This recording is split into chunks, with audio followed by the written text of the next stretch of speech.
السلام علیکم ورحمۃ اللہ وبرکاتہ نحمده ونصلی علی رسوله الکریم اما بعد فاعوذ باللہ من الشیطان الرجیم بسم اللہ الرحمن الرحیم رب اشرح لی صدری ویسر لی امری واحلل عقدۃ من لسانی یفقہوا قولی۔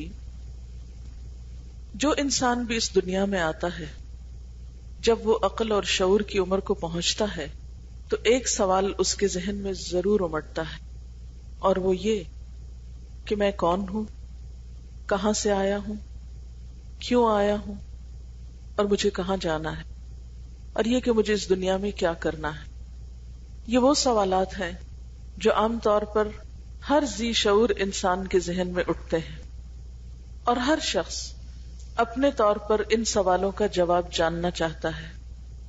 دنیا میں مختلف مذاہب میں مختلف مفکرین نے، فلاسفرز نے اپنے اپنے طور پر ان سوالوں کا جواب تلاش کیا ہے، اور لوگوں کو ان سوالوں کا جواب دینے کی کوشش کی ہے۔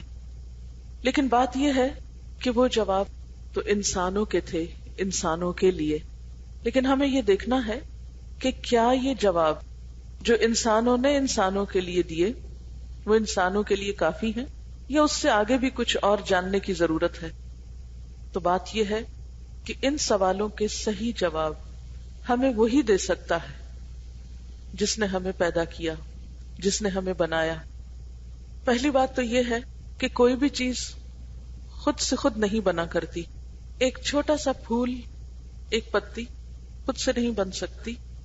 ان چیزوں کو تو چھوڑیے، اس وقت میرے سامنے جو کچھ بھی رکھا ہوا ہے، مثلاً یہ بیگ، یہ اینک، یہ کتاب، یہ میز، اگر کوئی ہم سے یہ کہے کہ یہ سب کچھ خود بن گیا، یہ گھڑی خود بخود بن گئی، کچھ اجزاء اکٹھے ہوئے، انہوں نے اتفاق سے بائی چانس گھڑی کی شیپ اختیار کر لی اور پھر اچانک انسان کے سامنے آ کھڑی ہوئی، تو کوئی بھی اس شخص کی بات نہیں مانے گا۔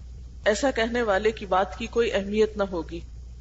تو کوئی بھی شخص جو یہ بات کرے کہ یہ گھڑی اتفاق کا نتیجہ ہے تو آپ اس کی بات نہیں مانیں گے۔ اگر کوئی یہ کہے کہ اس کتاب میں لکھی ہوئی تحریر، وہ کچھ حروف ہوا میں اڑ رہے تھے، وہ اتفاق سے اکٹھے ہو گئے اور مل کے وہ لفظ بن گئے، لفظوں نے اتفاق سے جملے بنا دیے، جملوں نے پیراگراف بنا دیے، تو کوئی بھی یہ بات نہیں مانے گا۔ تو پہلی بات تو یہ سوچنے کی ہے کہ یہ دنیا کسی اتفاق کا نتیجہ نہیں ہے، یہ بائی چانس وجود میں نہیں آئی، خود سے خود نہیں بنی، کسی بنانے والے کے بنانے سے بنی ہے۔ پھر یہ کہ وہ بنانے والا کون ہے؟ میں اور آپ الحمدللہ مسلمان ہیں۔ میرا اور آپ کا یقین یہ ہے کہ یہ سب کچھ اللہ نے بنایا ہے۔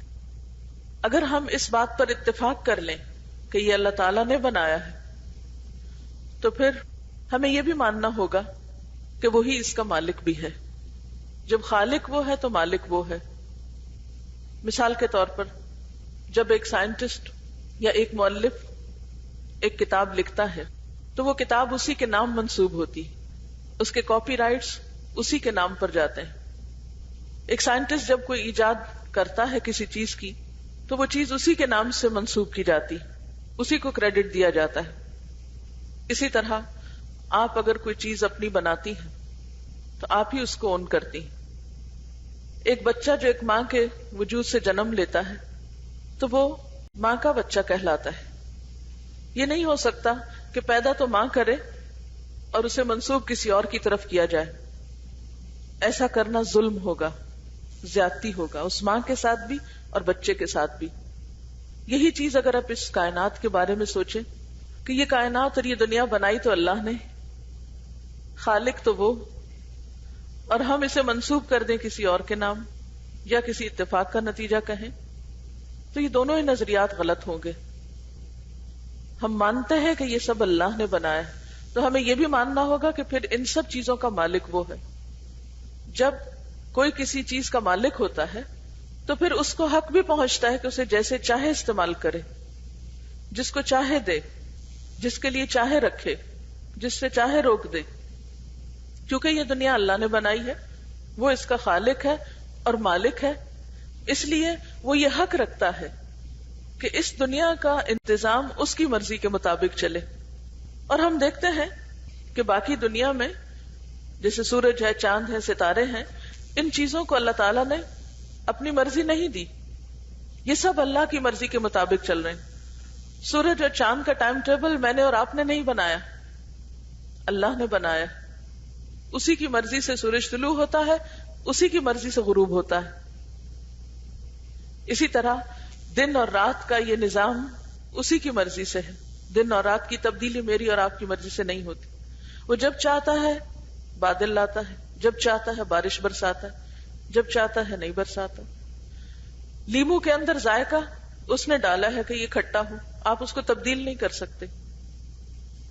اسی طرح گلاب کی خوشبو اس نے طے کی ہے کہ اس پھول کے اندر یہ خوشبو ہوگی. اس کی مرضی کے مطابق گلاب کا پھول ایک مخصوص قسم کی خوشبو دیتا ہے. چنبیلی کے پھول میں ایک مخصوص خوشبو ہے، یہ اس نے ڈالی، اس کی پلاننگ ہے، اس کی مرضی کے مطابق، کیونکہ وہ مالک ہے.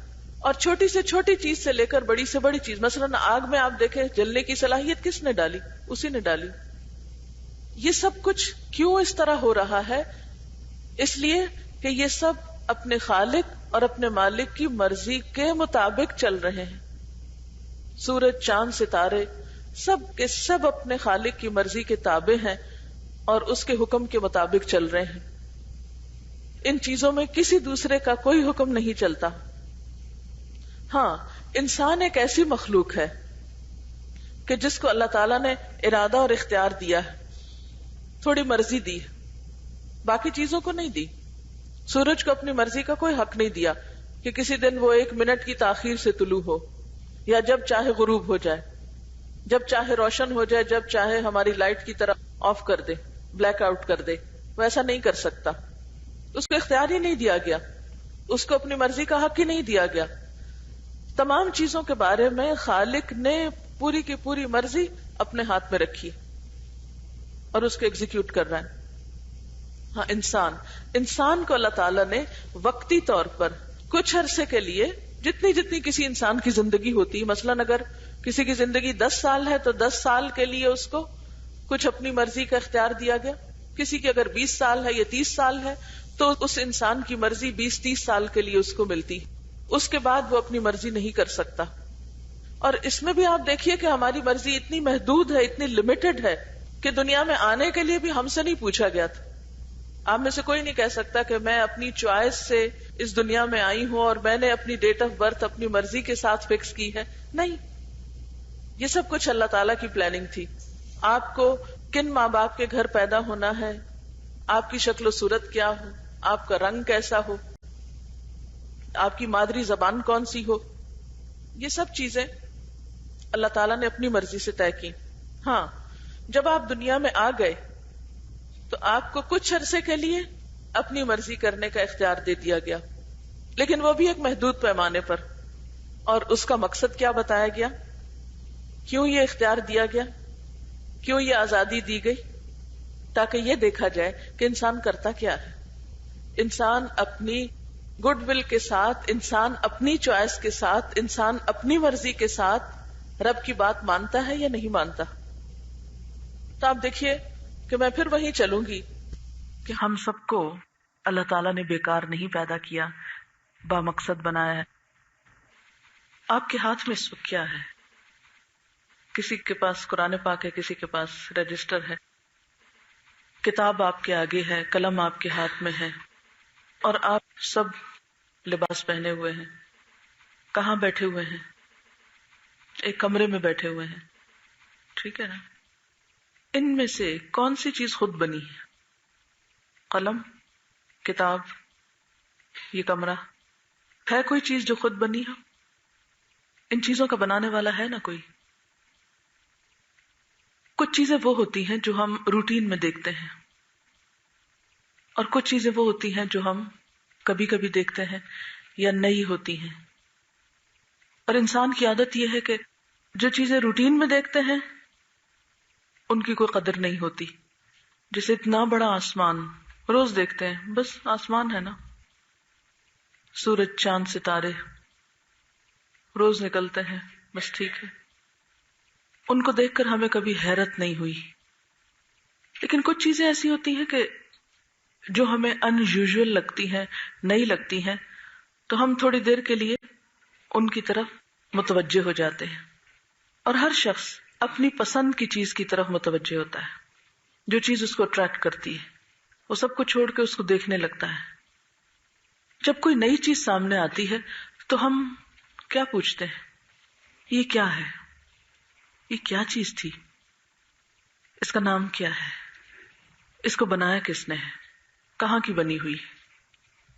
کوئی نئی ایجاد ہو تو ہم کہتے ہیں اس کا موجد کون ہے؟ پوچھتے ہیں. تو جب ہم باقی چیزوں کے بارے میں پوچھتے ہیں کہ ان کو کس نے بنایا، تو کیا یہ نہیں پوچھنا چاہیے کہ مجھے کس نے بنایا؟ اور یہ سوال ہر انسان کے ذہن میں آتا ہے کہ مجھے کس نے بنایا ہے؟ کیا یہ سب کچھ خود بخود بن گیا؟ نہیں، خود نہیں بن سکتا. آپ بتائیں گے کہ پین فلاں جگہ کا بنا ہوا ہے، اور آپ نے دیکھا ہوگا کہ انسان تو ایسے خود پسند ہوتے ہیں کہ اپنی ہر چیز کے اوپر اپنا نام، اپنی سٹیمپ، اپنی پہچان لگاتے ہیں. چھوٹے چھوٹے پروڈکٹس کے اوپر لکھا ہوتا ہے made in Pakistan, made in UK. تو اگر انسان کوئی چیز بناتا ہے تو اس کی تسلی نہیں ہوتی جب تک کہ اس کے اوپر ٹھپا نہ لگا دے اپنا. آپ کوئی کتاب لکھتے ہیں، کوئی آرٹیکل لکھتے ہیں، کوئی چیز تیار کرتے ہیں، مثلاً یہ باہر آپ نے جو اسائنمنٹس اپنی لگا رکھی ہیں، تو اگر ان سے آپ کا نام ہٹا دیا جائے تو کیسا لگے آپ؟ کتاب آپ لکھیں لیکن آپ کا نام مٹا دیا جائے، کوئی چیز آپ بنائیں اور آپ کا نام ہٹا دیا جائے اس سے، اور اگر کوئی پوچھے کہ یہ کس نے بنایا تو آپ کا نام بتانے کی بجائے یہ کہا جائے یہ خود ہی بن گیا تھا، حق تلفی ہوگی نا. تو اسی طرح کبھی آپ نے سوچا کہ یہ دنیا جس نے بنائی ہے، یہ آسمان جس نے بنایا، یہ زمین جس نے بنائی، مجھے اور آپ کو جس نے بنایا، اس نے تو اپنا کہیں ٹھپا نہیں لگایا، اس نے تو اپنا نام نہیں لکھ کے بھیجا اس پر. حتیٰ کہ قرآن پاک کے اگر آپ باہر دیکھیں پہلا پیج تو کسی مصنف کا نام نہیں لکھا ہوا ہوگا. عام کتابوں میں کیا ہوتا ہے کہ کوئی کتاب بھی آپ دیکھیں اوپر ٹائٹل ہوتا ہے اور نیچے رائٹر کا نام لکھا ہوتا ہے. اللہ تعالیٰ نے تو وہاں بھی اپنا نام نہیں لگایا. کیوں؟ کچھ مشکل تھا اس کے لیے؟ مشکل نہیں تھا. وہ چاہتا تھا کہ جس مخلوق کو میں عقل دے رہا ہوں، آنکھیں دے رہا ہوں، دماغ دے رہا ہوں، دل دے رہا ہوں، وہ مخلوق مجھے خود پہچانے، وہ پہچانے، وہ عقل سے کام لے، وہ اس بات کو سمجھے کہ یہ سب کچھ خود نہیں بن سکتا. جب آپ کا قلم خود نہیں بن سکتا، آپ کا لباس خود نہیں بن سکتا، آپ کے جوتے خود نہیں بن سکتے، تو یہ سب کچھ جو دنیا میں نظر آتا ہے یہ بھلا خود کیسے بن سکتا ہے؟ انسانوں کی بنائی ہوئی چیزوں کو آپ دیکھ کر فوراً پہچان جاتے ہیں کہ یہ برتن فلاں ملک کا ہے، یہ چیز فلاں فیکٹری کی بنی ہوئی ہے، فلاں چیز کو اس نے ایجاد کیا تھا. ایک لمبی لسٹ بچوں کو رٹواتے ہیں، فلاں چیز اس کی ایجاد کردہ، فلاں اس کی، فلاں اس کی، پھر بھول جاتے ہیں. لیکن اچھا خاصا بوجھ دماغوں پہ اور معلومات عامہ کا جو انسانی ذہنوں پہ ڈالا جاتا ہے، جس پر انسانوں کی قابلیتیں پرکھی جاتی ہیں، وہ کیا ہے کہ کون سی چیز کس نے ایجاد کی. اور اتنے بڑے بڑے علم کے خزانے پڑھا کر بھی جو اصل حقدار ہے، جس کی بنائی ہوئی چیزوں سے آگے یہ بناتے ہیں، اس کو سب بھول جاتے ہیں. کیا یہ حق تلفی نہیں؟ یہ زیادتی نہیں؟ پھر دوسری بات آپ دیکھیے کہ دنیا میں لوگوں نے اس کی مختلف تعویلیں ڈھونڈ رکھی. کسی نے کہا یہ سب خود بن گیا، کسی نے کچھ اور توہمات سے کام لیا. لیکن بطور مسلمان میں اور آپ کیا کہتے ہیں کہ یہ سب کچھ اللہ نے بنایا ہے، خود نہیں بنا. اس کا بنانے والا اللہ ہے. کیونکہ نہ تو کسی انسان کے بس کی بات ہے کہ اس کو بنائے. کیسے بھلا؟ کہ انسان نے جو عمارتیں دنیا میں بڑی بڑی بنائی ہیں وہ چند فٹ سے زیادہ آگے نہیں گئی. آسمان تک پہنچنا ہی ممکن نہیں، کہاں یہ کہ کوئی جا کے آسمان بناتا. سورج کو ہاتھ لگانا ممکن نہیں، کہاں یہ کہ کوئی اس کو بناتا. اور اسی طرح اور چیزوں کو. اور انسان کو تو اللہ تعالیٰ نے عقل دی ہے، یہ عقل اور یہ سمجھ اور مخلوق کے پاس ہے ہی نہیں.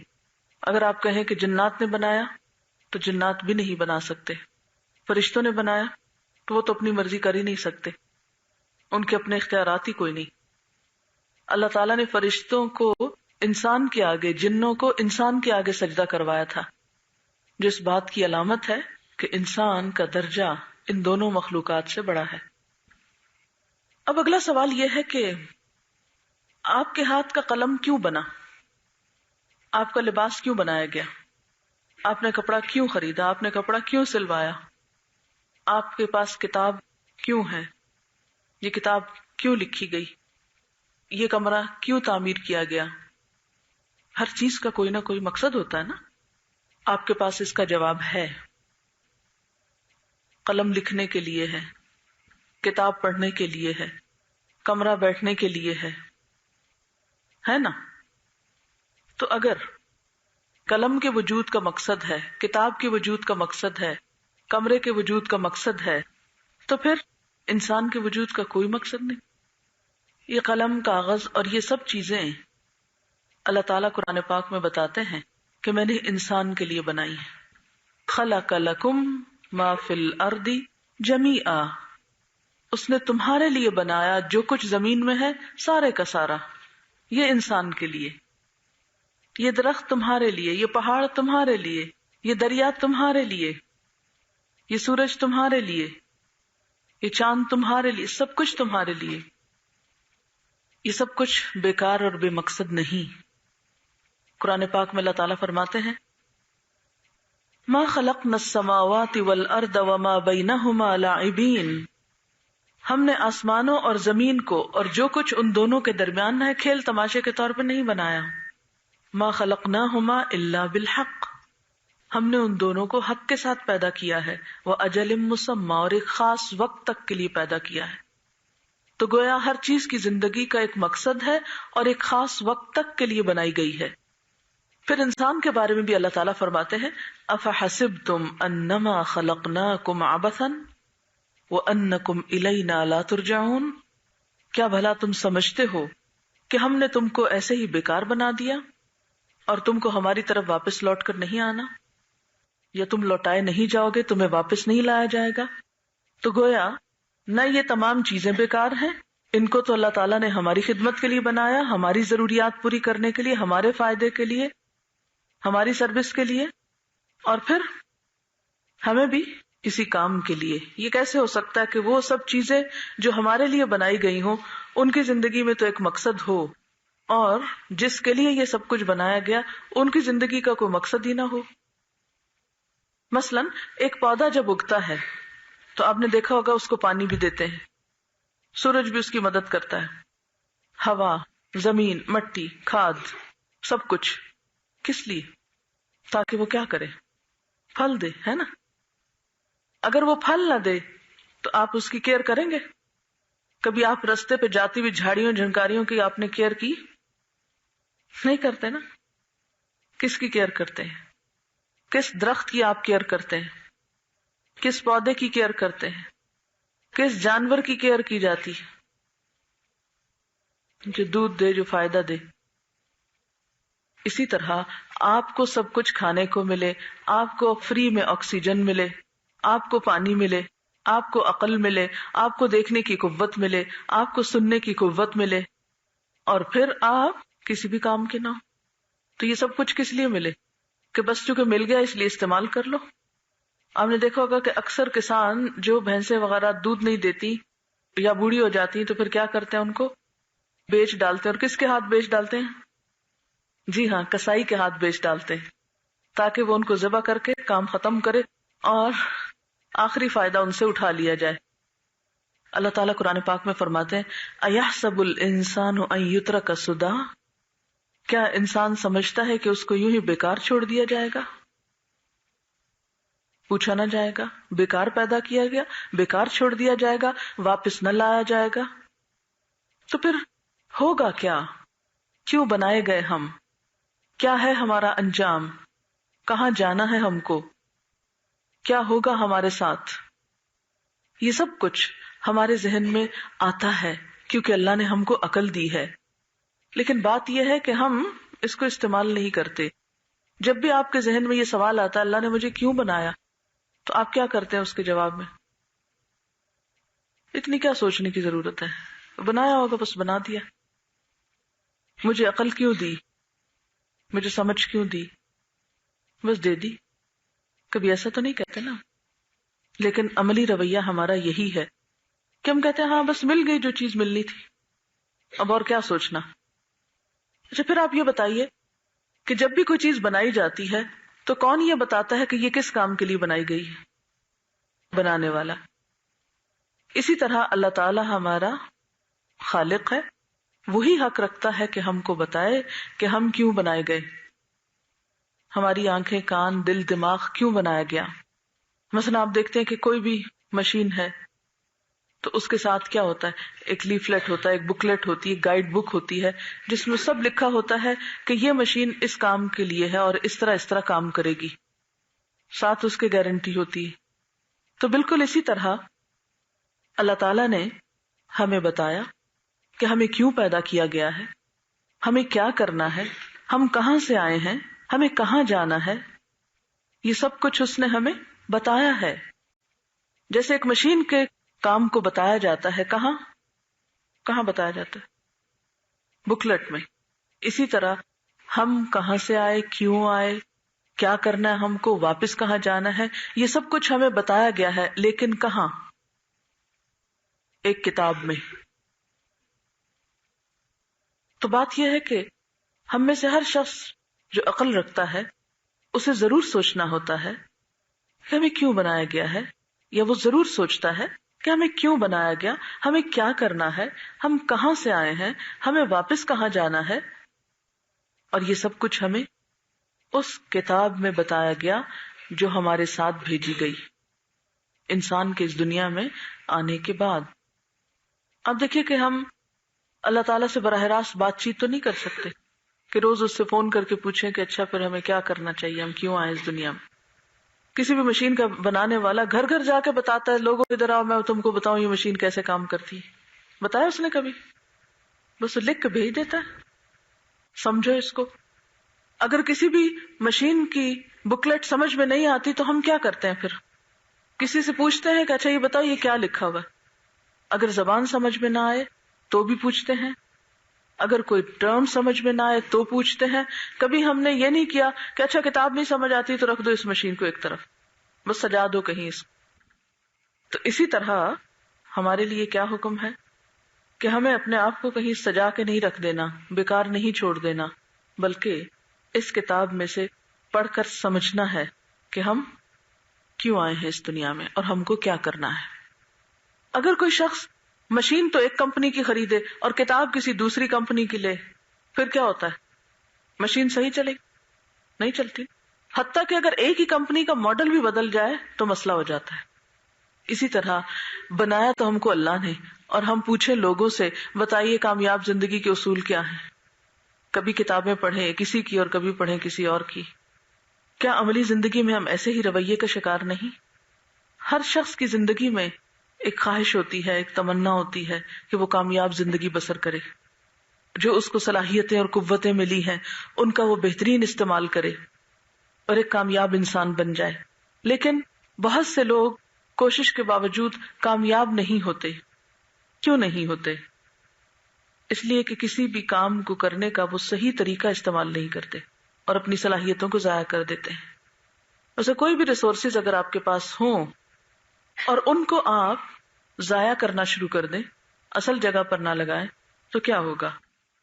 مثلاً اگر آپ کمرے میں لائٹس لگانے کی بجائے یہاں تو اندھیرا چھوڑ دیں اور صحن میں لائٹس لگا دیں تو اس سے کیا ہوگا؟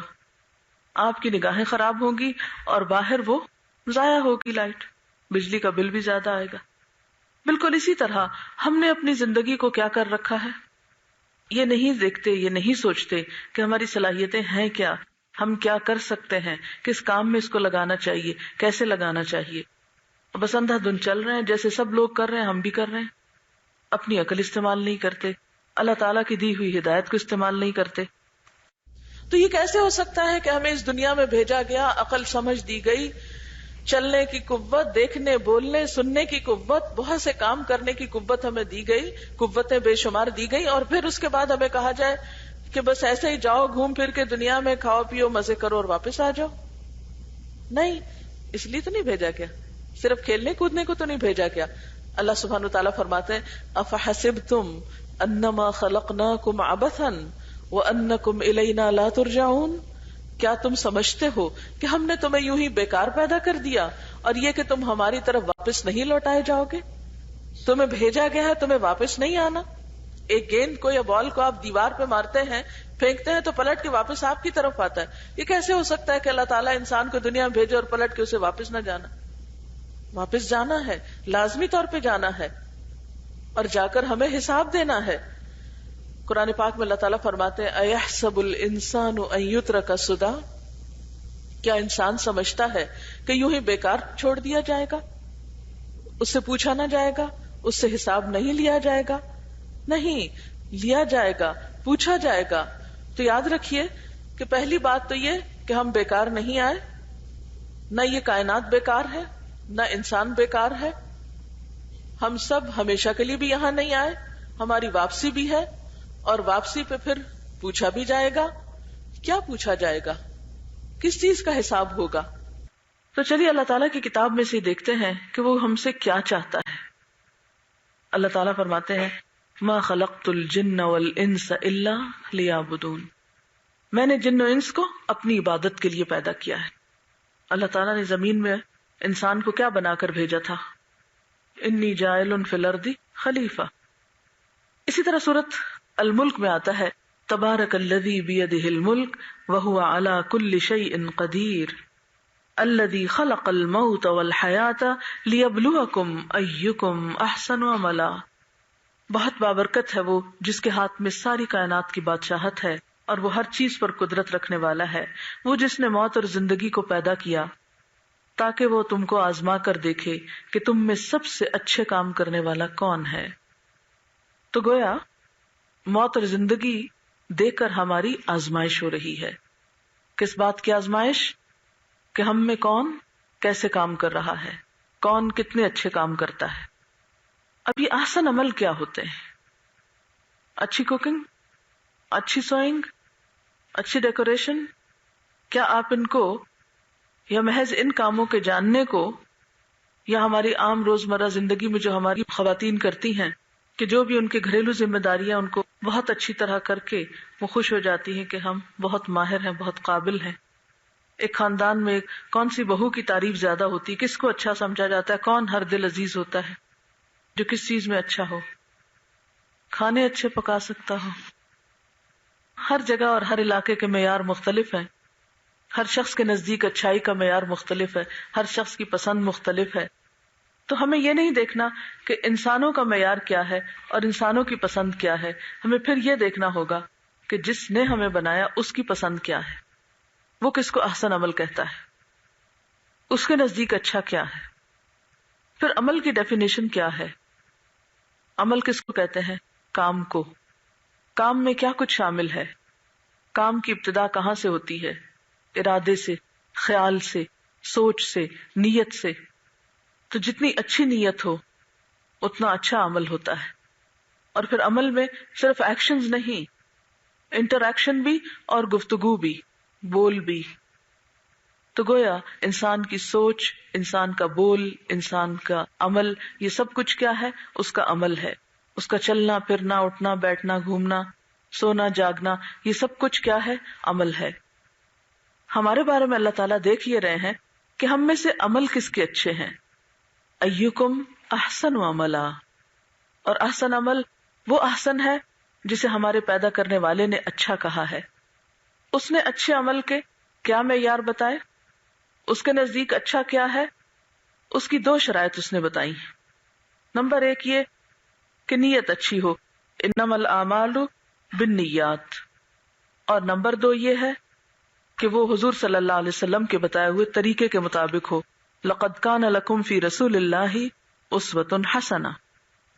اب آپ دیکھیے کہ جب بھی کوئی امتحان ہوتا ہے، ہماری آزمائش ہو رہی ہے نا، ہمارا امتحان ہو رہا ہے کس بات کا کہ اچھا کون کرتا ہے. تو جب بھی امتحان ہوتا ہے تو اس کے کچھ لوازمات ہوتے ہیں، اس سے کچھ متعلقہ چیزیں ہوتی ہیں. آپ لوگ بھی ایک کے بعد ایک دن امتحان سے گزر رہے ہیں. تو امتحان کے لوازمات کیا ہوتے ہیں؟ کس چیز کا امتحان ہوتا ہے؟ جو کچھ آپ نے پڑھا ہوتا ہے اس میں نصاب کا ہونا، کتاب کا ہونا ضروری ہے. پھر اس کے ساتھ ساتھ کیا ہے کہ اس کو پڑھانے والا کوئی ہو، پھر ایک امتحان لینے والا ایگزامینر، پھر ایک پیپر بنتا ہے، پھر ایک کمرہ امتحان ہوتا ہے، پھر اس کا نتیجہ بھی آپ کو ملتا ہے. تو یہ سب امتحان سے متعلقہ چیزیں ہیں. تو اللہ تعالیٰ جب ہمیں دنیا میں آزما رہا ہے تو پھر ہمیں کیا کرنا ہے؟ یہ دیکھنا ہے کہ ہمارا یہاں کا نصاب کیا ہے، کس چیز کے مطابق ہمارا عمل ہو کہ ہمارا عمل احسن عمل کہلائے. تو وہ ہے ہماری کتاب، اللہ کی کتاب قرآن پاک اور سنت رسول صلی اللہ علیہ وسلم. استاد کون ہے؟ رسول اللہ صلی اللہ علیہ وسلم. فالو کس کو کرنا ہے، پیروی کس کی کرنی ہے، رنگ کس کا چڑھانا ہے اپنے اوپر، اتباع کس کا کرنا ہے، اطاعت کس کی کرنی ہے؟ رسول اللہ صلی اللہ علیہ وسلم کی. آپ نے دیکھا ہوگا کہ مختلف لوگ مختلف لوگوں کے سٹائلز کو اپناتے ہیں. بہت سے لوگ نئی نئی تصویریں دیکھتے ہیں تو دوپٹہ لینے کا سٹائل اور کھڑے ہونے کا سٹائل مختلف ماڈلز کے مطابق اپنا بناتے رہتے ہیں. ان کو اپنا آئیڈیل قرار دے کے اس طریقے پر کھڑے ہوتے ہیں، بیٹھتے ہیں، بات کرتے ہیں، ان کے جیسی زبان بولتے ہیں. چھوٹے چھوٹے بچوں کو آپ دیکھیں کہ مختلف کارٹونز کے کیسے ڈائلاگ رٹے ہوئے ہوتے ہیں اور کس طرح ان کو دہرا رہے ہوتے ہیں. وہ ان کے آئیڈیلز ہوتے ہیں، کیسے آئیڈیل دے دیے ان کو، کیسی مثالیں ان کے سامنے. خیر، تو احسن عمل کے لیے ہمارا آئیڈیل کون ہے؟ رسول اللہ صلی اللہ علیہ وسلم. باقی جو استاد ہوتے ہیں نا، جو وقتی طور پر کسی خاص زمانے میں، کسی خاص علاقے میں، کسی خاص جگہ پر کوئی کورس کی کتاب پڑھا رہے ہوتے ہیں، چاہے اللہ کی کتاب ہی کیوں نہ پڑھا رہے ہوں، تو وہ ہمارا آئیڈیل نہیں ہوتے. آپ کو کس کا رنگ چڑھانا ہے؟ صبغت اللہ. اور اس کا بہترین نمونہ، بہترین سٹائل کہاں ہے؟ رسول اللہ صلی اللہ علیہ وسلم کی زندگی میں. اس کو تھورلی اور بہت کیئرفلی دیکھنا ہے. آپ کا اٹھنا، بیٹھنا، سونا، جاگنا، بات کرنا، خوشی، غم، دوستی، دشمنی کے معیار کیا تھے، طریقے کیا تھے، عبادت کیسی تھی، دعا کیسی تھی، ذکر کیسا تھا. کیونکہ جب ہم اپنی عقل سے کام لیتے ہیں نا تو ہم کسی حد پہ نہیں جا رکتے، ایکسٹریمسٹ ہو جاتے ہیں، انتہا پسند ہو جاتے ہیں. دین کی طرف آتے تو دنیا پوری چھوڑ دیتے ہیں، حالانکہ اللہ کے رسول صلی اللہ علیہ وسلم نے کیا چیز چھوڑی تھی؟ ہاں، ان چیزوں کے کرنے کا انداز مختلف تھا ہم سے. تو پھر ہم کو کیا کرنا ہے؟ ایکم احسن عملا، احسن عمل کرنے. احسن کا کیا معنی ہوتا ہے؟ اچھے نہیں، سب سے اچھے. احسن سپرلیٹو ڈگری، اچھے ترین کام، سب سے اچھے کام. احسن کا روٹ کیا ہے؟ سین نون، حسن. تو پھر اس میں کیا آ جاتا ہے؟ خوبصورتی بھی آ جاتی ہے نا. یعنی ہر کام کو خوبصورت طریقے سے کرنا، خوشی کے ساتھ کرنا. یعنی صرف خوشی کے موقع پر خوش ہونا نہیں، بلکہ اللہ تعالی کے ڈالے ہوئے مختلف امتحانوں کو بھی خوشی سے نبھا جانا، ان سچویشنز کو ایکسپٹ کر لینا، احسن طریقے سے قبول کر لینا. ہر وقت شکوے شکایات کا بازار گرم نہ رکھنا، ناشکری نہ کرنا. یہ کیا ہے؟ احسن عملا. مرضی کے موافق چیزوں پر تو ہم خوب خوش ہوتے ہیں، لیکن مرضی کے خلاف چیزوں پر کتنے لوگ احسن عمل دکھاتے ہیں. لیکن یہ تو ایک نیچرل ری ایکشن ہے کہ آپ کی پسند کی چیز ہو گئی، آپ کی مرضی کی بات ہو گئی تو آپ کیا کریں؟ خوش ہوں. یہ تو قدرتی بات ہے نا. جیسے آج میں یہاں بیٹھ کے خوش ہوں کیونکہ میری مرضی کی جگہ ہے، لیکن اگر اس کے علاوہ کوئی اور کام کرنا پڑے، کہیں اور جانا پڑے، تو اس میں خوشی تو نہیں ہوگی، لیکن ناشکری بھی نہیں ہوگی، ناراضگی بھی نہیں ہوگی، کوئی شکوہ بھی نہیں ہوگا. اس کو بھی اپنی چاہے مرضی کے خلاف ہو، نفس کے خلاف ہو، لیکن پھر بھی اس کا حق نبھانا ہے. آپ اگر قرآن پاک پڑھ رہے ہیں تو بھی اس کا حق نبھائیں، اور اگر یہاں سے نکل کر مراد یہ کہ کورس ختم اور اس کے بعد دوبارہ سے میتھمیٹکس پڑھنا پڑ جائے تو اس کو بھی کیا ہے، اتنی ہی محنت سے. کام احسن وہ ہوتے ہیں کہ کوئی بھی کام ہاں دنیا کا ہی کیوں نہیں لیکن وہ شریعت سے ٹکراتا نہیں، اللہ تعالیٰ کی ناراضگی کا نہیں. اس کام میں بھی کمال پیدا کرنا وہ کیا ہے؟ ایک ہوتا ہے پرفیکشنسٹ ہونا صرف سیلف پروجیکشن کے لیے، بار بار ذکر کرنا میں بہت پرفیکشنسٹ ہوں، لیکن کسی بھی کام کو کس نیت کے ساتھ پرفیکشنسٹ ہو کے کرنا ہے کہ مومن ایسا ہی کیا کرتا ہے. وہ تو ہر چیز کا حق ادا کرتا ہے، خوش دلی سے کرتا ہے. ہم بہت سے کام بد دلی سے، بیکاری سے کرتے ہیں، بس نبھا رہے ہیں، بیزاری زندگی گزارنا ہے، کٹ ہی جائے گی کسی طرح، ختم ہی ہو جائے گی. یہ ہماری میجورٹی کی بات ہے. وہ زندگی گزار رہے ہیں جیسے گزر رہی ہے، بس صبح ہوتی ہے پھر شام ہو جاتی ہے پھر گزر جاتا ہے دن. کیا سوچنے کی ضرورت ہے کہ کچھ کرنا چاہیے؟ ہم سمجھتے ہیں یہ دولت ہمیشہ بہتی رہے گی ہمارے ہاتھوں سے وقت کی، اور یہ زندگی اور یہ جوانی اور یہ سب کچھ ایسا ہی رہے گا. نہیں، ہمیشہ ایسا نہیں رہے گا، بہت جلد سب کچھ چلا جائے گا.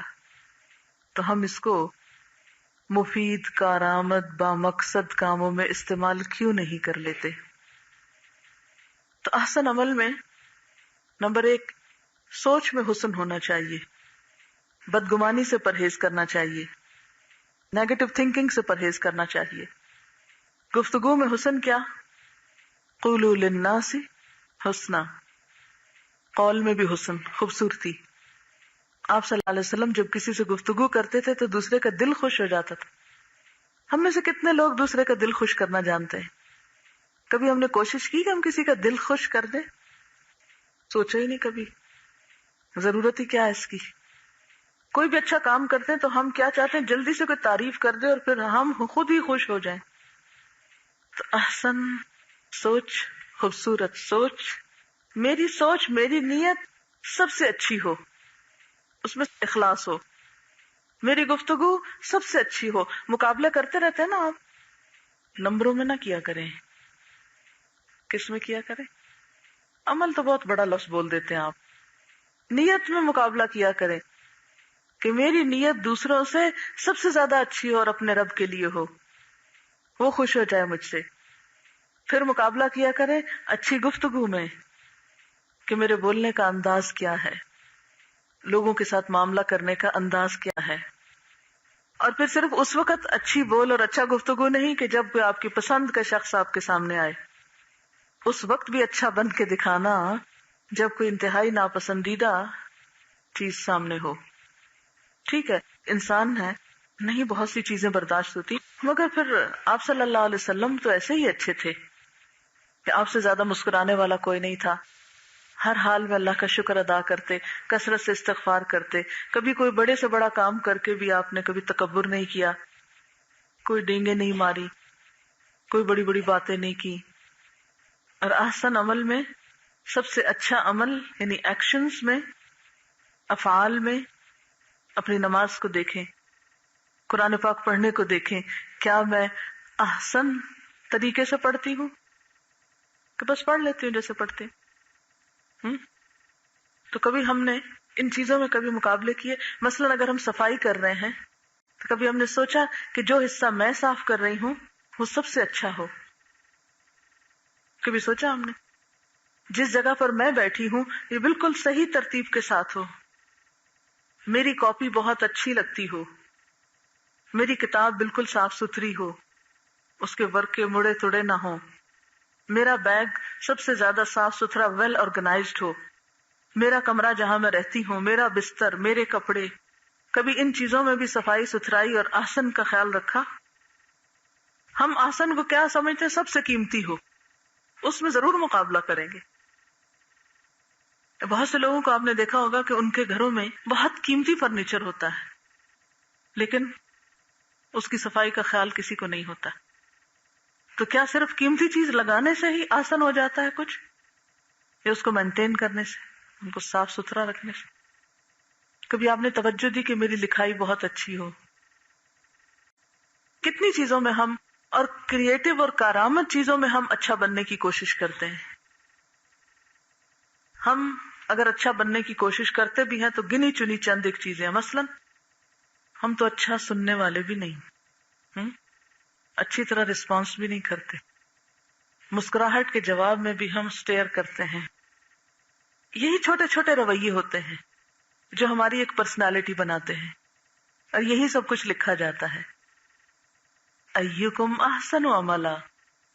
خوبصورتی صرف قیمتی لباس سے نہیں ہوتی، خوبصورتی صرف زیور پہننے سے نہیں ہوتی، خوبصورتی صرف میک اپ کرنے سے نہیں ہوتی. خوبصورتی کس سے ہوتی ہے؟ اچھی پرسنالٹی جس کو دیکھ کر آپ خوش ہو جائیں اور بار بار ملنا چاہیں، بار بار ان لوگوں کو آپ یاد کریں. یعنی دنیا میں آئے ہیں، اللہ نے ایک عدد دماغ ہم کو دیا ہے جو سب سے الگ ہے، مختلف ہے، طاقت دی ہے، قوت دی، وقت دیا، تو پھر ہم ایسے ہی گزر جائیں گے اس دنیا سے کہ بس گزر گئے، کچھ نہیں کر کے جائیں گے؟ نہیں، کچھ کرنا ہے. یہی امتحان ہے ہمارا. اصل امتحان کیا ہے کہ جو کچھ اللہ تعالیٰ نے دیا ہے اب وہ دیکھ رہا ہے کہ اس کا استعمال کیسے ہو رہا ہے. اور قیامت کے دن جو اجر و ثواب ملنا ہے نا، وہ ہر شخص کو اس کے اچھے استعمال کا ملنا ہے.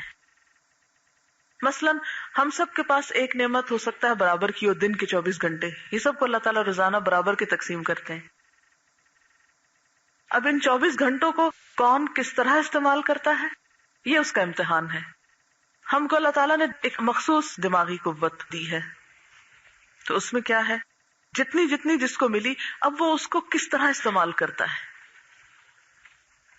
بولنے کی قوت اگر ملی تو کس طرح استعمال کرتا ہے، اگر مال ملا کس طرح استعمال کرتا ہے. یہ جو کس طرح ہے نا، ایکم احسن عملا، یہی اس میں آتا ہے. بہت سی چیزیں بہت سے لوگوں کو ایک جیسی ملی ہوتی ہیں.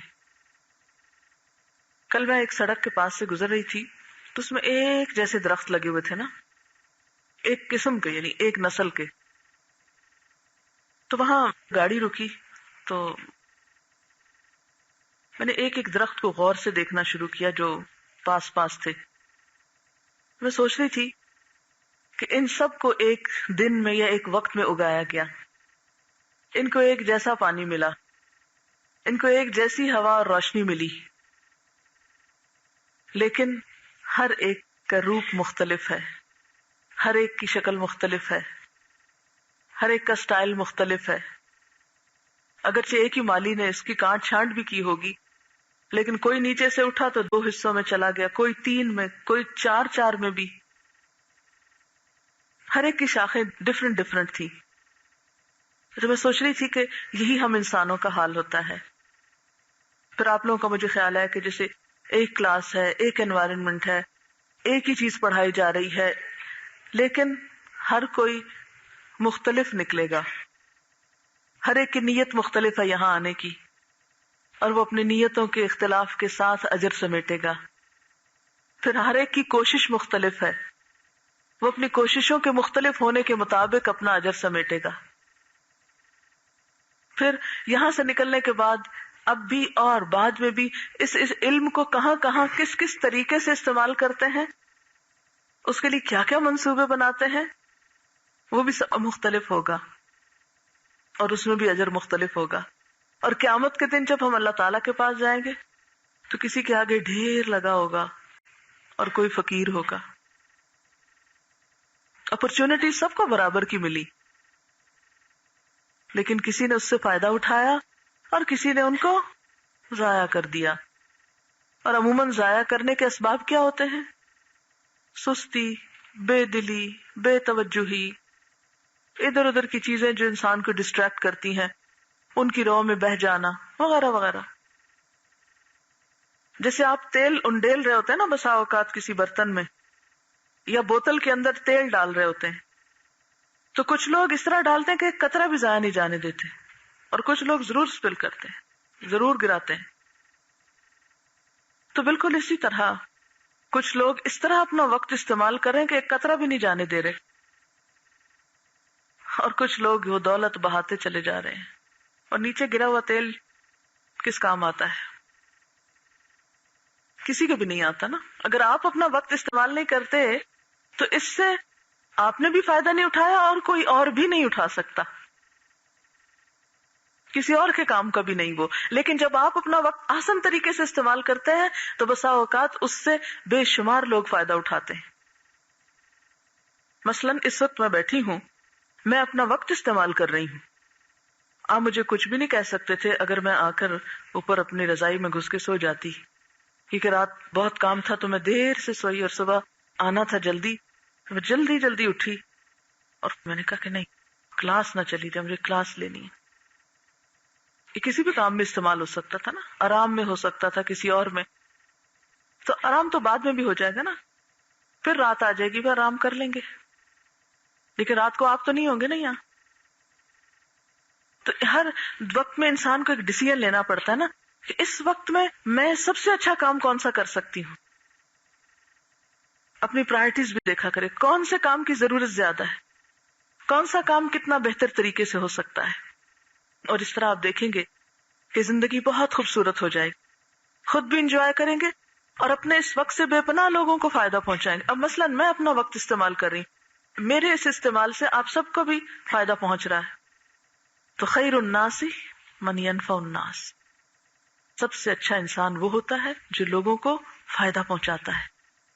لیکن ہماری خود غرضی، ہم کہتے ہیں ہمیں کیا سر درد ہے کہ ہم دوسروں کی غم کرتے رہیں اور فکر کرتے رہیں، اپنے آپ ہی کو بچاتے رہتے ہیں.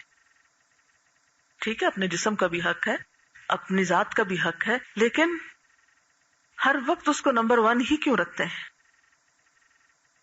اور اگر اپنی ذات کا کچھ آرام قربان کر کے ہم دوسروں کو فائدہ پہنچا سکیں، دوسروں کی خدمت کر سکیں، اس کا فائدہ کس کو ہوگا؟ اس کا فائدہ بھی ہم ہی کو ہوگا. جو ہم کریں گے وہ ہم ہی پر لوٹے گا، کسی پہ احسان نہیں ہوگا. مثلا اس وقت میں بیٹھ کر آپ پہ کوئی احسان نہیں کر رہی، یہ پھر پلٹ کے مجھے کو فائدہ پہنچے گا. ہاں اگر میں سو جاتی آ کے تو اس صورت میں کیا تھا کہ وہ ایک وقتی تھوڑا سا فائدہ ضرور ہوتا. تو ہمیشہ سوچا کریں کون سا طریقہ، کون سا کام، کون سی چیز کس طرح اپنی استعمال کروں، اپنا مال کس طرح استعمال کروں، اپنا وقت کیسے استعمال کروں، اپنی عقل کیسے استعمال کروں کہ مجھے اس زندگی میں زیادہ سے زیادہ بہتر طریقے سے اس کو استعمال کرنے کا موقع ملے تاکہ آخرت میں اس کا زیادہ سے زیادہ فائدہ ہو. ایکم احسن عملا، احسن عملا. اچھا، یہ احسن عمل جو ہے نا، یہ ایکسٹریمسٹ ہونا نہیں ہے، کام میں خوبصورتی پیدا کرنا ہے. ایسی نماز کہ جو اللہ تعالیٰ کو پسند آ جائے، ایسا وضو جو اس کو پسند آ جائے. اور یہ سب کچھ کس طرح ہوتا ہے؟ اس کی 2 بنیادیں، ایک تو اخلاص نیت اور اس کے ساتھ ساتھ سنت کا اتباع. جب تک نبی صلی اللہ علیہ وسلم کا طریقہ نہ ہو اس وقت تک کوئی عمل بھی احسن نہیں ہوا کرتا. یعنی احسن کا معیار ہماری عقل نہیں قائم کرے گی، ورنہ تو ہر شخص کا معیار فرق ہو جائے گا نا. اچھا، آج ہمارے ہاں کنفیوژن کیوں ہے مسلمانوں کے اندر؟ یعنی ہر شخص ایک عجیب ڈائلیما میں نظر آتا ہے، کیونکہ مثلاً آپ کسی سے کچھ سنتے ہیں، کسی سے کچھ سنتے ہیں، ایک اسکالر آتا ہے ایک کہہ جاتا ہے، دوسرا آتا ہے کچھ اور کہہ جاتا ہے، پھر آپ سوچتے ہیں پتہ نہیں کس نے صحیح کہا تھا اور کس نے غلط کہا تھا، ہمیں کیا کرنا چاہیے. یہ کنفیوژن کیوں ہوتے ہیں؟ یہ اس وجہ سے ہوتے ہیں کہ ہم بسا اوقات بغیر دلیل کے لوگوں کی بات مانتے چلے جاتے ہیں. ہمارا معیار یا ہمارا کرائیٹیریا کوئی انسان نہیں ہونے چاہیے، ہمارا معیار اللہ تعالیٰ کی کتاب اور اس کے رسول صلی اللہ علیہ وسلم کی سنت ہونا چاہیے. زندگی کا کوئی کام ایسا نہیں کہ جو نبی صلی اللہ علیہ وسلم نے نہ کیا. لیکن افسوس یہ کہ جیسے قرآن پاک کا معاملہ تو عام طور پر یہ ہوتا ہے کہ ہم رمضان میں جیسے پڑھ لیتے ہیں، تراویح میں سن لیتے ہیں، ترجمہ بھی پڑھ لیتے ہیں، تفسیر بھی کچھ نہ کچھ پڑھ لیتے ہیں، درس وغیرہ ہو جاتے ہیں. لیکن نبی صلی اللہ علیہ وسلم کی سیرت کے بارے میں، آپ کی سنت کے بارے میں، آپ کے طرز زندگی کے بارے میں، طرز عمل کے بارے میں عام طور پر ہم اتنی توجہ نہیں کرتے، اس کو اتنی اہمیت نہیں دیتے. یہی وجہ ہے کہ جب ہر شخص اپنی عقل کے مطابق دین کو لیتا ہے، اپنی خواہش کے مطابق لینے لگتا ہے، اپنی مرضی کے مطابق انٹرپریٹ کرنے لگتا ہے، تو پھر کنفیوژنز پیدا ہونے لگتے ہیں، پھر ایک کشاکش پیدا ہونے لگتی ہے. لہٰذا کوئی بھی چیز جب ہم کو کرنا ہو، کوئی بھی کام جب ہمیں کرنا ہو، تو ہمیں زیادہ سے زیادہ یہ دیکھنا چاہیے کہ کیا اللہ کے رسول صلی اللہ علیہ وسلم نے کیا. اپنی زندگی کا، اپنے وقت کا مینجمنٹ اس طرح کریں، تقسیم اس طرح کریں کہ اپنے کھانے پینے کے لیے، خریدنے کے لیے، اوڑھنے پہننے کے لیے، رشتہ داروں دوستوں کے لیے، کمائی کرنے کے لیے بھی وقت ہو، اور اس کے ساتھ ساتھ ان سارے کاموں کی لسٹ میں ایک لازمی کام دین سیکھنے کا بھی ہو، کیونکہ احسن عمل اس وقت تک نہیں ہو سکتا جب تک ہم اس کو صحیح طور پر سیکھیں گے نہیں۔ صرف کتاب سے پڑھنا اور سیکھنا نہیں کہلاتا جب تک کسی کرنے والے سے کر کے نہ دیکھا جائے یا کروا کے نہ دیکھا جائے۔ نبی صلی اللہ علیہ وسلم نے ایک ایک کام کر کے دکھایا، اور پھر وہ ایک ایک ڈیٹیل اس کی محفوظ ہے، اور ہمیں بھی اس طریقے کو جاننے کی ضرورت ہے اور استاد کی ضرورت ہوتی ہے کہ جس سے ہم مختلف چیزوں کا طریقہ سیکھ لیں۔ دیکھیں، دنیاوی تعلیم کے لیے اسکول، کالجز، یونیورسٹیز کیوں بنی ہے؟ کیا مقصد ہے ان کے بننے کا؟ گھر میں بیٹھ کے کیوں نہیں ڈاکٹر بن جاتے؟ گھر بیٹھ کر آپ کیوں نہیں کوئی بھی سبجیکٹ پڑھ لیتے؟ اسکول کا مقصد ہی یہ ہوتا ہے کہ وہاں جا کر مل بیٹھ کر ایک دوسرے کے ساتھ ایک کمپٹیشن بھی ہو جاتا ہے، ایک دوسرے کے ساتھ ڈسکشنز ہوتی ہیں، ایکسچینج آف آئیڈیاز ہوتے ہیں، تو وہ کام کرنا آسان ہو جاتا ہے۔ اسی طرح یہ ہے کہ آپ لوگ بھی اپنے لیے ایسی پلاننگ کریں کہ جس میں آپ دین کو باقاعدہ تھوڑا تھوڑا سیکھیں۔ میں نہیں کہتی کہ روز ہی آپ کوئی ایسی کلاسز شروع کریں یا روز ہی آپ بیٹھیں۔ اگر آپ ہفتے میں ایک دن بھی 2 گھنٹے کا 2.5 گھنٹے کا ایسا سیشن رکھتے ہیں کہ مثلاً آپ زکوٰۃ کا ٹاپک رکھ لیں اور زکوٰۃ کے بارے میں جو بھی چیزیں ہیں ساری کی ساری آپ کے ذہن میں ایک طرح سے واضح ہو جانی چاہیے، تاکہ اگر آپ ان لوگوں میں شمار ہوتے ہیں جنہیں زکوٰۃ دینا ہے تو آپ دے سکیں۔ میں کبھی کبھی سوچتی ہوں کہ ہم لوگ دنیا کے معاملے میں کتنے پرٹیکولر ہیں کہ ٹیکس ادا کرنے کے لیے پورا علم لوگوں کو پتا ہوتا ہے، کہاں کہاں سے کیا بچت ہو سکتی ہے، ایک ایک کھانا جو ہے اس کو پراپر طریقے سے فل کرنا پڑتا ہے، اس کی انٹریز کرنی پڑتی ہیں، اور اس میں کتنے پرٹیکولر ہوتے ہیں۔ لیکن زکوٰۃ کے معاملے میں نہ تو کوئی ہم مسلمانوں نے پروفارما بنایا ہے، نہ کوئی کویسچنئر ہے، نہ کوئی ایسا ڈاکیومنٹ ہے کہ جسے ہم تیار کر کے تو ہر ایک کو دے سکیں کہ یہ ہے آپ کس کیٹیگری میں فال کرتے ہیں، اے میں کرتے ہیں، بی میں کرتے ہیں، سی میں کرتے ہیں، اور پھر اس کے بعد ہر شخص اپنے آپ کا خود سیلف اسیسمنٹ کر کے دیکھ لے، کیونکہ اس قسم کی کوئی ٹریننگ ہی نہیں ہے۔ آپ دیکھیں ایک چارٹرڈ اکاؤنٹنٹ بننے کے لیے کتنے سال پڑھائیاں کی جاتی ہیں اور کتنی محنت کی جاتی ہے، لیکن علم وراثت کو جاننے والے کتنے لوگ ہیں جو موجود ہوں گے؟ ایسا نہیں کہ مسلمانوں میں دماغ موجود نہیں، لیکن افسوس یہ کہ اس کی طرف توجہ نہیں، اس کی اتنی اہمیت نہیں۔ لیکن ہم توجہ نہ بھی کریں، اہمیت نہ بھی دیں، تو بھی امتحان میں تو پڑ گئے۔ اب ایک طالب علم کمرہ امتحان میں ہوتے ہوئے اگر یہ کہے کہ نہیں مجھے تو کوئی پرواہ نہیں کہ میں پرچہ کیسا کرتا ہوں، صحیح کرتا ہوں یا غلط کرتا ہوں، تو یہ اس کا اپنے دل کو بہلانے کے لیے اچھا خیال ہے، لیکن اسے پتا ہے کہ غلط کام کرنے کی صورت میں کانسیکوینسز کیا ہو سکتے ہیں۔ آپ دیکھیے کہ اگر آپ گندم بوتے ہیں تو کیا نکلتا ہے، کیا اگتا ہے؟ گندم ہی نکلتی ہے نا، کچھ اور تو نہیں نکلتا، جو تو نہیں نکلیں گے۔ اگر آپ چاول بوتے ہیں تو آپ چاول ہی کاٹیں گے، جو بوئیں گے وہی باہر نکلے گا۔ اسی طرح اگر ہم اچھی نماز پڑھیں گے تو اچھا نتیجہ سامنے آئے گا، کوئی بھی عمل اچھا کریں گے تو اچھا نتیجہ آئے گا۔ اس لیے دین کا معاملہ بھی ایک اہم معاملہ ہے زندگی کا، اور اس کے لیے ہمیں توجہ دینی ہوگی اور اس کی طرف غور و فکر کرنا ہوگا اور اس کے لیے سیکھنا ہوگا، جاننا ہوگا۔ جیسے نبی صلی اللہ علیہ وسلم فرمایا طلب العلم فریضۃ علی کل مسلم، علم کا حاصل کرنا ہر مسلمان پہ فرض ہے، اور اس میں یہ نہیں کہا کہ نہیں بوڑھے ایگزمپٹڈ ہیں یا جوان یا عورتیں یا بزنس کرنے والے یا فلاں اور فلاں یا دوسرے ملکوں میں رہنے والے، نہیں، ہر مسلمان خواہ وہ دنیا کے کسی بھی حصے میں رہتا ہے، کوئی بھی لباس پہنتا ہے، کوئی بھی رنگ رکھتا ہے، کوئی کھانا کھاتا ہے، کچھ بھی، یہ تو ضروریات زندگی ہے۔ جہاں آپ پیدا ہوگے آپ خود بخود ویسا ہی کلچر اپنا لیں گے، وہ تو آپ اپنے آس پاس کو دیکھ کر وہ چیزیں تو خود بخود آ جاتی، انسان سیکھ لیتا ہے۔ لیکن دین ایک ایسی چیز ہے جو خود بخود نہیں آتی، اس کو سیکھنا پڑتا ہے، اس کو جاننا پڑتا ہے، اسے معلوم کرنا پڑتا ہے۔ اگر آپ اپنے بچوں کو نماز پڑھنے کا طریقہ نہیں سکھائیں گے تو انہیں خود تو نہیں آئے گا، آپ ہی کو سکھانا ہے۔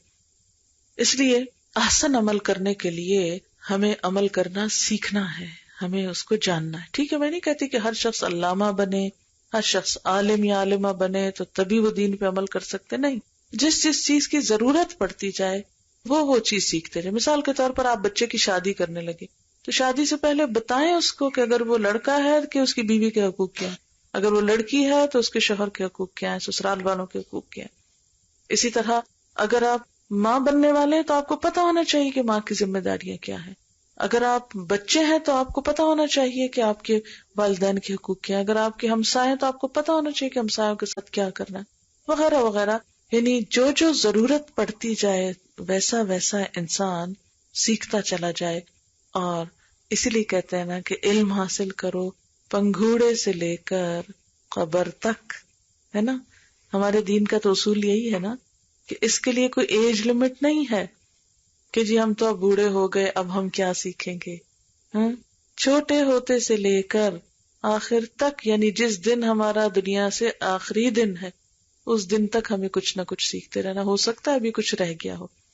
بالکل ایسے ہی جیسے ایک ایگزام میں پرچہ دیتے ہیں نا تو پہلے منٹ سے لکھنا شروع کرتے ہیں اور آخر تک لکھ کر، اور اگر تھوڑا سا وقت بچ جائے تو ہم پیچھے سے پلٹ پلٹ کے دیکھتے ہیں کوئی چیز رہ تو نہیں گئی، پھر کوسچن چیک کرنا شروع کر دیتے ہیں، پھر تسلی کرتے ہیں نہیں پورا ہو گیا، تاکہ اطمینان کے ساتھ کمرے سے باہر نکلے. تو ہم بھی یہ دنیا کا جو ایگزامینیشن ہال ہے اس سے جب نکلیں تو اطمینان کے ساتھ. وآخر دعوانا الحمدللہ رب العالمین.